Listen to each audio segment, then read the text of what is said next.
O Evangelho do Senhor Jesus, escrito por Marcos, capítulo 10, a partir do versículo 35.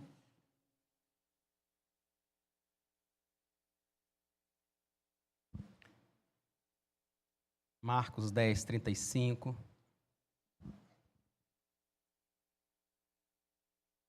Diz assim: Então se aproximaram dele Tiago e João, filhos de Zebedeu, dizendo: Mestre, queremos que o Senhor nos conceda o que vamos pedir. E Jesus lhes perguntou: O que querem que eu lhes faça? Eles responderam: Permita-nos que na sua glória nos assentemos um à sua direita e outro à sua esquerda.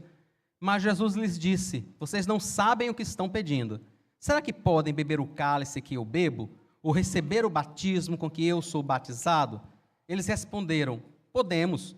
Então Jesus lhes disse: Vocês beberão o cálice que eu bebo e receberão o batismo com que eu sou batizado. Quanto a sentar à minha direita ou à minha esquerda, não me compete concedê-lo, pois é para aqueles a quem está preparado. Quando os outros 10 discípulos ouviam isso, começaram a ficar indignados com Tiago e João. Mas Jesus, chamando todos para junto de si, disse: Vocês sabem que os que são considerados governadores dos povos os dominam, e que os seus maiorais exercem autoridade sobre eles. Mas entre vocês não é assim, pelo contrário. Quem quiser tornar-se grande entre vocês, que se coloque a serviço dos outros. Quem quiser ser o primeiro entre vocês, que seja servo de todos. Pois o próprio Filho do Homem não veio para ser servido, mas para servir e dar a sua vida em resgate por muitos. Amém. Irmãos, tem lições maravilhosas nesse texto. Acho que a gente nunca inventou uma série para falar assim, sobre a escola dominical, né? Mas eu acho que esse texto era um texto bom se a gente fizesse isso, para poder passar uns 3, 4 domingos meditando sobre os diversos aspectos desse texto. Mas eu queria tratar apenas, irmãos, da iniciativa de Tiago e de João e da reação dos discípulos, da reação dos outros 10. Tiago e João se aproximam de Jesus, eles são irmãos, né? E pedem ao Senhor: Mestre, eu quero que o Senhor nos conceda uma coisa. Jesus diz: o que é essa coisa? Quando o Senhor estiver na sua glória, quando o Senhor estiver assentado na sua glória, nós queremos nos assentar um à sua direita e outro à sua esquerda. A gente, às vezes, lendo esse texto, a gente pensa assim, por conta da nossa cabeça, que passamos pelo Novo Testamento, que temos 2000 anos de estudo de teologia, a gente fica pensando, eles estão se referindo ao céu, eles estão se referindo, dizendo assim: Senhor, quando o Senhor chegar no céu, porque a gente sabe que o Senhor é Deus, quando o Senhor estiver assentado no céu, nós queremos estar um à sua direita e outro à sua esquerda.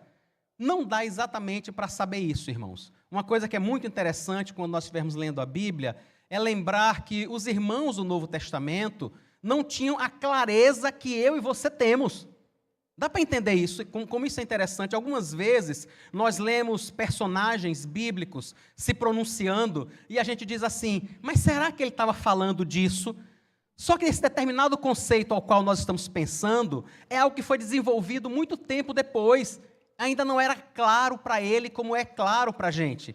Não era claro, por exemplo, para Adão e Eva, o momento em que Deus diz a eles que vai providenciar um descendente da mulher, que vai esmagar a cabeça da serpente.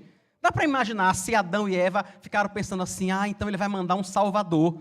Talvez ele mande o próprio filho dele para morrer por nós daqui a alguns anos, e essa serpente, que é Satanás, será esmagada sob os pés desse salvador. Eles não tinham como pensar isso. Só eu e você, depois do Novo Testamento, depois da progressão da revelação, depois do quanto Deus tem permitido pelo seu Espírito que nós tenhamos compreensão dessa revelação, nós hoje podemos entender isso. Então não fica muito claro exatamente se Tiago e João estavam se referindo à glória de Deus, à glória de Cristo no céu, ou se eles alimentavam ainda no seu coração de que aquele que nasceu, rei dos judeus, lembra que nós estamos vendo isso em Mateus à noite? Nasceu um homem, nasceu uma criança, e ele nasceu rei. Ele não nasceu para ser. Ele nasceu rei dos judeus. Talvez Tiago e João alimentassem de alguma forma o sonho de que Cristo ainda tivesse algum poder terreno.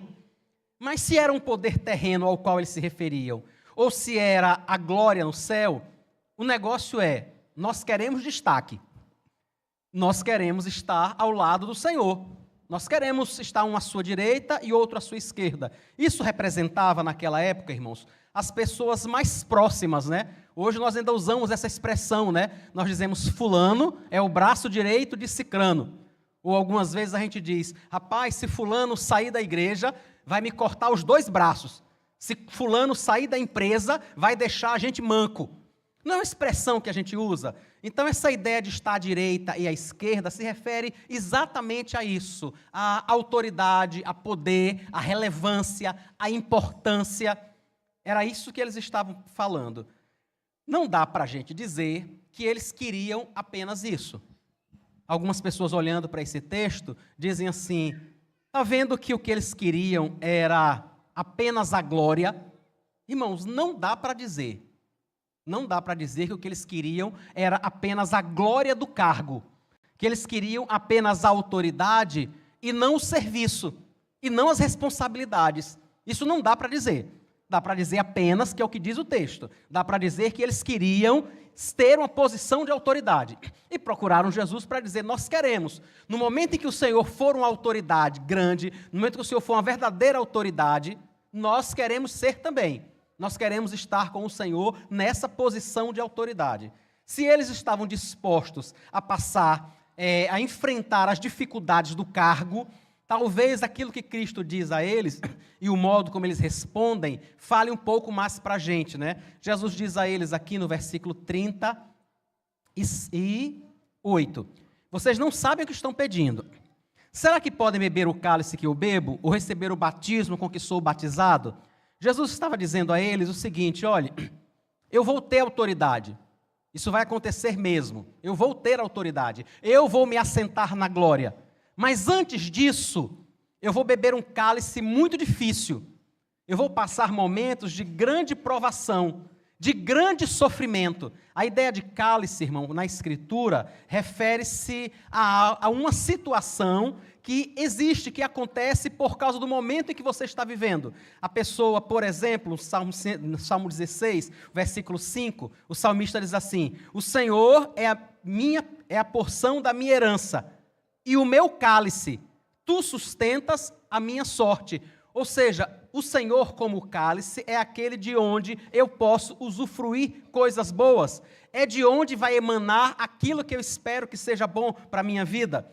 No Salmo 116, versículo 13, o salmista mais uma vez diz assim, erguerei o cálice da salvação e invocarei o nome do Senhor. O que é o cálice da salvação? É o modo como Deus age para providenciar salvação para as pessoas. Mas não apenas, irmãos, cálice é referido no sentido bom, mas também no sentido difícil, no sentido de reprovação. O próprio salmista, Salmo 11, versículo 6, diz assim para a gente, fará chover sobre os perversos brasa de fogo e enxofre, e vento abrasador será a parte do cálice deles. Ou seja, os perversos, aqueles que nós lemos agora há pouco no Salmo 92, os perversos vão sorver, vão tomar o cálice da ira de Deus. Então aí quando Jesus chega para os discípulos, diz assim, vocês estão dispostos a tomar o cálice que eu vou tomar? Vocês estão dispostos a passar, a enfrentar os problemas que eu vou enfrentar, as dificuldades, os sofrimentos que eu vou enfrentar, até chegar na glória? Não sei se eles tinham isso muito claro na cabeça deles, não sei se eles entendiam a proporção disso, porque vocês sabem que pensar sobre tomar uma martelada no joelho e tomar uma martelada no joelho é diferente, né? Vocês entendem o quanto isso é diferente? Não sei se na cabeça deles, eles conseguiam realizar essa ideia de todo esse sofrimento e dificuldade. Mas eles respondem, sim, nós estamos, é o versículo 39, nós podemos sim tomar. E o Senhor confirma para eles. Na fala anterior, versículo 38, o Senhor, com a fala dele, confirma que ele estaria na glória. Agora no versículo 39, Jesus diz que eles vão passar mesmo. Confirma que o sofrimento eles terão. Vocês beberão o cálice que eu bebo e receberão o batismo com que eu sou batizado. Aí ele diz, mas escolher quem vai sentar-se à minha direita e à minha esquerda não me compete. Isso já está certo. Isso está preparado por aquele que me enviou. Então vocês vão enfrentar o sofrimento, mas vocês não vão sentar-se à minha direita e à minha esquerda.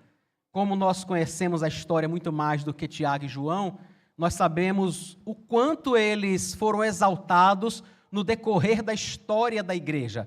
Nós que passamos por Apocalipse agora há pouco, nós vimos os nomes dos apóstolos estando nos portais da Nova Jerusalém. Então, sim, o trabalho deles seria extremamente reconhecido. Nós sabemos disso. Eles não sabiam naquele momento o quanto eles ainda seriam exaltados, o quanto nós ainda falaríamos, né? O lema da nossa igreja, com base em Efésios 2:20, é que nós somos uma igreja firmada sobre o fundamento dos apóstolos, Tiago, João, entre eles, e dos profetas. Então, sim, irmãos, eles receberam o reconhecimento devido. E têm recebido o reconhecimento pelo trabalho que eles fizeram, que eles prestaram ao Senhor, pela relevância, pela importância deles na história, né? Mas eles passaram por muitos sofrimentos também, muitos. Mas não é esse o foco do que eu quero comentar agora de manhã. É o modo como eles estão buscando estar nesta posição. Lembrar a mim e a você, irmãos, que eu não acho que há um problema, não é necessariamente um problema, querer estar nesta posição. É um problema se o motivo para isso for querer destaque e não servir. Entende? Esse é que é o problema. Não é um problema querer estar à frente. Não é. Não é o problema querer liderar. O problema é se, com isso, nós queremos receber a glória. Se com isso nós queremos ser notados. Se com isso nós queremos, de algum modo, reconhecimento pelo nosso trabalho. Aí é um problema. Mas querer estar à frente, querer estar em uma posição que permite a você fazer as coisas, não é um problema. Acho que, na realidade, todos nós deveríamos desejar isso, irmãos. Eu acho que quando nós olhamos para coisas na igreja que não estão funcionando muito bem e que nós talvez pudéssemos fazer funcionar melhor, pudéssemos contribuir, isso deveria ser um desejo nosso. Poder estar à frente, poder se envolver de alguma forma. Acho que talvez eu já tenha contado para os irmãos que há 1 milhão de anos atrás eu encontrei um irmão no calçadão da João Pessoa e cumprimentei ele, a gente se falou por uns breves minutos ali. E ele me disse, e eu deixei o celular ali embaixo, estou sem a hora. Me dê aqui, mulher, só para eu não... Senão pode dar meio-dia e eu estou aqui, irmãos. E ele me disse, pastor, o senhor tem notado como a projeção na igreja é ruim? O senhor tem notado como tem falhas de ortografia? O quanto as frases são mal arrumadas? Uma tela está preenchida de texto. Na outra tem uma linha só. O senhor já percebeu como essa coisa é feia? Eu disse, não dá para não notar, né? Aí ele disse, isso podia melhorar. Eu disse, eu também acho. Aí na hora, eu peguei o telefone e liguei para o pastor da igreja, eu era o auxiliar. Aí liguei para o pastor da igreja. Ele me atendeu, eu disse, pastor, o senhor se importava? Seria um problema se o irmão fulano atendesse, a partir de hoje, passasse a ser o responsável pela projeção? Ele disse, não, ele quer. Eu digo, quer muito. Isso ele parado na minha frente, né? Eu comecei a olhar assim, o pastor disse, pode. Aí eu disse, irmão, em nome de Jesus isso está resolvido. A partir de hoje você é o responsável pela projeção. Agora, em nome de Jesus, faça um negócio bom, faça aquele negócio ficar arrumado. Irmãos, e ele fez. E ele fez, graças a Deus, mudou mesmo. Não tinha mais aquela tela, né? Que não acontece isso às vezes. Você vê uma tela de texto, de cima até embaixo. O outro tem uma palavra.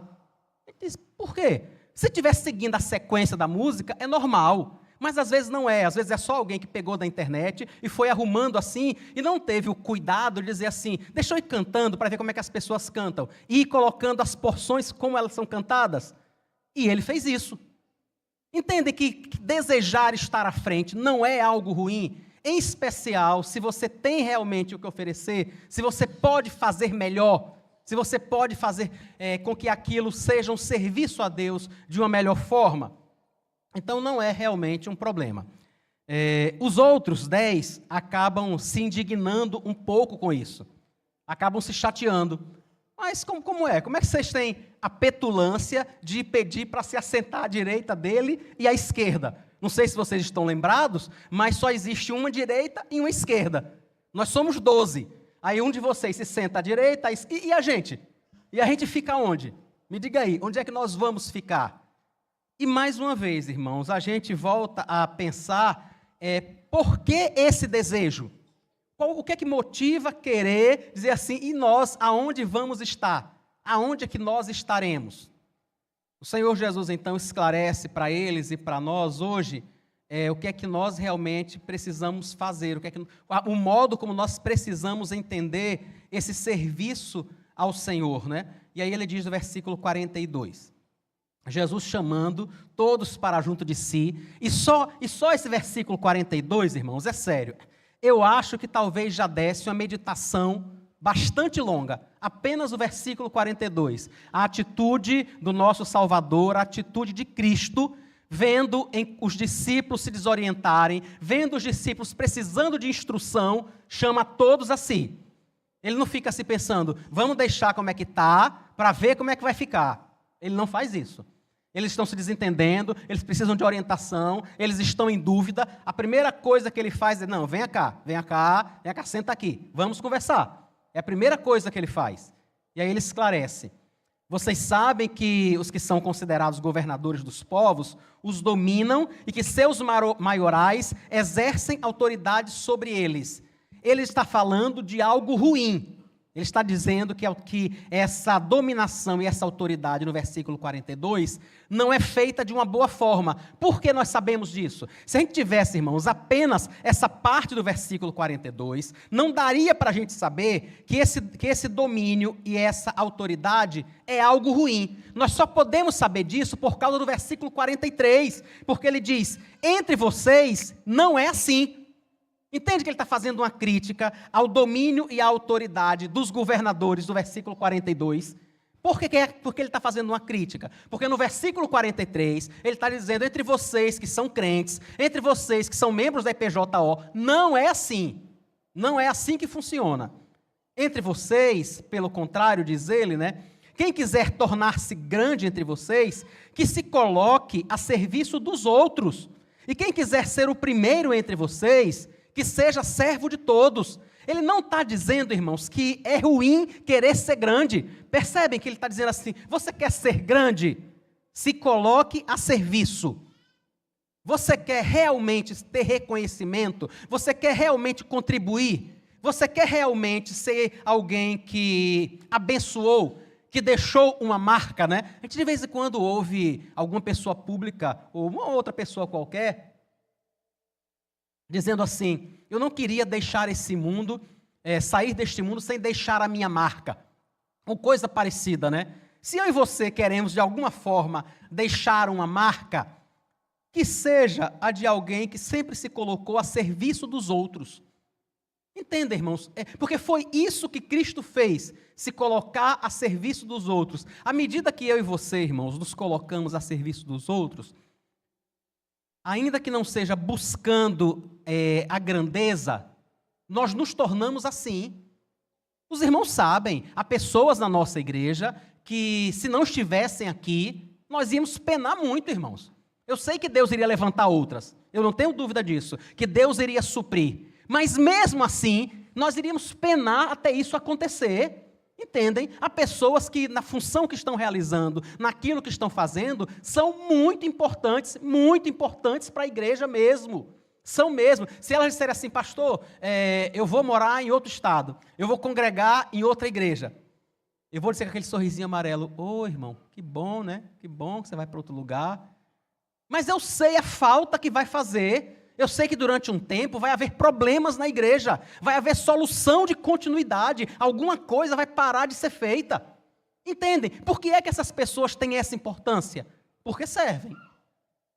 Não é por outra coisa, é porque servem, irmãos. Entendem que a importância, a relevância vem por conta do serviço, não vem por conta do título, não vem porque as pessoas olham para a gente e dizem assim, não, mas fulano sabe. Mas se o fulano sabe e não faz, me diga, de que é que adianta? De que é que serve o fulano que sabe e não faz? Se esse fulano que sabe muito, sair hoje da igreja, não vai haver solução de continuidade em nenhum aspecto, em nada, porque toda a sabedoria que estava na cabeça dele nunca se tornou prática. Ele vai levar toda essa sabedoria para outro lugar, e se Deus permitir que lá ele coloque ela em prática. Mas não aconteceu aqui. A ideia, irmãos, é que não há problema em querermos ser relevantes mesmo, em ter importância na comunidade, desde que esta via seja o serviço. Foi isso que o Senhor Jesus disse que Ele mesmo veio fazer. Versículo 45. Pois o próprio Filho do Homem não veio para ser servido, mas para servir e dar a sua vida em resgate de muitos. O Senhor Jesus, o nosso Salvador, o nosso Redentor, também é o nosso exemplo, irmãos. É o nosso exemplo de como servir, de como ser importante, de como ser relevante, de como abençoar a comunidade. Não é em busca de destaque ou de reconhecimento, mas é em busca do serviço. E se Cristo, irmãos, não tivesse feito o que Ele fez por nós, estaríamos todos perdidos. Nenhum de nós estaria aqui hoje. Nenhum de nós estaria aqui, irmãos. Os nossos olhos não seriam abertos, nós não o reconheceríamos como Salvador, nós não teríamos o nosso nome escrito no livro da vida. Tudo isso aconteceu por conta do que Ele fez, porque Ele veio para servir e Ele serviu. Então eu queria terminar dizendo a você que sirva, sabe? Sirva na sua casa, se faça relevante na sua casa. Uma coisa que me dá muita agonia, irmãos, muita agonia mesmo, é quando eu vejo um pai ou uma mãe dizerem que são autoridade e cobrarem respeito, mas não fazerem. Sabe, eles não fazem. Eles querem autoridade e respeito apenas pelo título. Me respeite porque eu sou sua mãe. Me respeite porque eu sou o seu pai. Quando muitas vezes a criatura não se dá o respeito. Entende a agonia que isso me dá? A pessoa, para mim, ela está só dando uma carteirada. Ela está só dizendo assim, não, é porque eu sou seu pai. Quando às vezes ela faz a mesma coisa com o filho, que o filho faz, manda o menino orar, mas o abençoado não ora. Manda o menino ler a Bíblia, mas ele não pega a Bíblia nem a pau. Entendem? Me obedeça porque eu sou seu pai. Me obedeça porque eu sou sua mãe. É só título, irmãos. É só autoridade sem serviço. Eu e você precisamos servir ao Senhor. Sirva mesmo. Sirva a Deus, sirva a sua família, sirva no seu local de trabalho.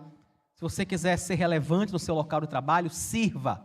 Sirva. É assim que as pessoas se tornam relevantes. Ei, vamos orar. Senhor, obrigado pela tua palavra. Obrigado pelo teu exemplo. Obrigado por tudo que o Senhor tem feito em nossa vida. Muito obrigado, Senhor. Nós te rogamos no nome de Jesus que nos ajude, Senhor. Nos ajude, nos dê desejo de servirmos ao Senhor, porque nós somos salvos, nós somos libertos dos nossos pecados, nós temos o nosso nome escrito no livro da vida, nós estamos caminhando para o céu, e nós podemos fazer isso, Pai, contribuindo, abençoando outros irmãos, abençoando nossa família, sendo instrumento do Senhor, uma bênção no nosso local de trabalho, Senhor, sendo uma bênção na nossa casa, Pai. Ajuda-nos, Senhor, tira de nós a preguiça. O Senhor sabe quantas vezes na nossa casa fica aquele jogo de empurra, não, porque você não fez, porque aquele outro não fez. Deus, tenha misericórdia, arranca a preguiça da gente, Senhor, no nome de Jesus. Dá-nos disposição para servir ao outro, para abençoar a tua igreja, para honrar ao Senhor com as qualidades, as virtudes que o Senhor nos deu. Nós te oramos agradecidos no nome de Jesus. Amém. Ei, vamos para a nossa escola bíblica. Antes disso,